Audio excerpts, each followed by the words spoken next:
പെരിഞ്ഞനത്ത് കടയുടമയായ സ്ത്രീയുടെ സ്വർണ്ണമാല കവർന്ന കേസിൽ 2 പേർ അറസ്റ്റിൽ. പെരിഞ്ഞനം സ്മാരകം സ്കൂളിന് സമീപം പലചരക്ക് കട നടത്തുന്ന സ്ത്രീയെ തള്ളിയിട്ട് പരിക്കേൽപ്പിച്ച് സ്വർണ്ണമാല കവർന്ന കേസിൽ 2 പേർ അറസ്റ്റിൽ. എമ്മാട് കാരേപ്പറമ്പിൽ വീട്ടിൽ സനോജ് കെ ഫസൽ, കഴിവിലങ്ങ് മാടത്തിങ്കൽ വീട്ടിൽ ഫാസിൽ നൌഷാദ് എന്നിവരെയാണ് കയ്പമംഗലം പോലീസും തൃശൂർ റൂറൽ ഡാൻസ് ഓഫ് സംഘവും ചേർന്ന് അറസ്റ്റ് ചെയ്തത്. ഓഗസ്റ്റ് 16-നാണ് കേസിനാസ്പദമായ സംഭവം. പെരിഞ്ഞനം സ്മാരകം സ്കൂളിന് തെക്കുഭാഗത്ത് പലചരക്ക് കട നടത്തുന്ന പെരിഞ്ഞനം മൂന്നാംകുറ്റി വീട്ടിൽ ജ്യോതിയുടെ 1.25 പവൻ തൂക്കം വരുന്ന സ്വർണ്ണമാലയാണ് പ്രതികൾ കവർന്നത്. സ്കൂട്ടറിലെത്തിയ പ്രതികളിൽ ഒരാൾ കടയ്ക്കുള്ളിൽ അതിക്രമിച്ചു കയറി ജ്യോതിയുടെ കഴുത്തിലുണ്ടായിരുന്ന മാല പൊട്ടിച്ചെടുക്കുകയായിരുന്നു. മോഷണം തടയാൻ ശ്രമിച്ച ജ്യോതിയെ പ്രതികൾ തള്ളിയിട്ട് ദേഹോപദ്രവം ഏൽപ്പിച്ച ശേഷം സ്ഥലത്തു നിന്നും രക്ഷപ്പെട്ടു. 3 പീടികയിലെ ബാറിൽ നിന്ന് മദ്യപിച്ച ശേഷം ബൈക്കിന്റെ നമ്പർ പ്ലേറ്റ് മാറ്റിയാണ് പ്രതികൾ കൃത്യത്തിന് പുറപ്പെട്ടതെന്ന് പോലീസ് പറഞ്ഞു. കയ്പമംഗലത്ത് ഒരു കടയുടമ വീട്ടമ്മയാണ്.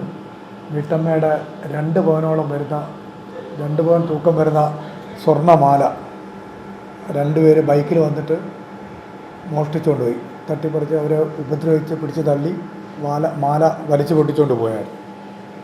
തുടർന്ന് ബഹുമാനപ്പെട്ട തൃശൂർ റൂറൽ ജില്ലാ പോലീസ് മേധാവി ശ്രീ മുഹമ്മദ് നദീമുദ്ദീൻ സാറിൻ്റെ നേതൃത്വത്തിൽ വളരെ ഊർജിതമായിട്ടുള്ള അന്വേഷണം, വളരെ ശാസ്ത്രീയമായിട്ടുള്ള അന്വേഷണങ്ങളും വളരെയേറെ പോർട്ടലുകൾ പരിശോധിച്ചും മറ്റ് ദിവസങ്ങൾക്കുള്ളിൽ 5 ദിവസത്തിനകത്ത് പ്രതികളെ അറസ്റ്റ് ചെയ്തിട്ടുണ്ട്. ഇപ്പോൾ ഇവർക്ക് മുൻപ് കേസുകളുണ്ടോ മറ്റ് കാര്യങ്ങൾ പോലീസ് അന്വേഷിച്ചു വരികയാണ്. ഇവരുടെ ഫിംഗർ പ്രിൻറ്റും മറ്റും കൊടുത്ത് കൂടുതൽ അന്വേഷണം നടത്തി വരികയാണ്.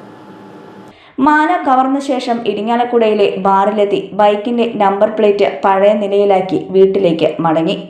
പിറ്റേ ദിവസം മതിലകത്തെ ധനകാര്യ സ്ഥാപനത്തിൽ സ്വർണം പണയം വെച്ച പ്രതികൾ 2 ദിവസം കഴിഞ്ഞ് തൃശൂരിലെ പണ്ടം പണയം വിൽക്കാൻ സഹായിക്കുന്നവരെ സമീപിച്ച് മാല വിറ്റതായും പോലീസ് പറഞ്ഞു. അറസ്റ്റിലായ പ്രതികളെ സംഭവ സ്ഥലത്തെത്തിച്ച് തെളിവെടുപ്പ് നടത്തി. നടപടിക്രമങ്ങൾ പൂർത്തിയാക്കിയ ശേഷം പ്രതികളെ കോടതിയിൽ ഹാജരാക്കും. Kodungallur DYSP R Ratheesh Kumar, Kaipamangalam sub inspector K Ranjith, T Jayakumar, senior civil police ഓഫീസർമാരായ Sunil Kumar, civil police officer Sarath Chandran, DANSAF അംഗങ്ങളായ sub inspector Pradeep, senior civil police officer Mithun R Krishna, Biju K C, Nishanth, Surjith Sagar എന്നിവരടങ്ങിയ സംഘമാണ് അന്വേഷണം നടത്തിയത്.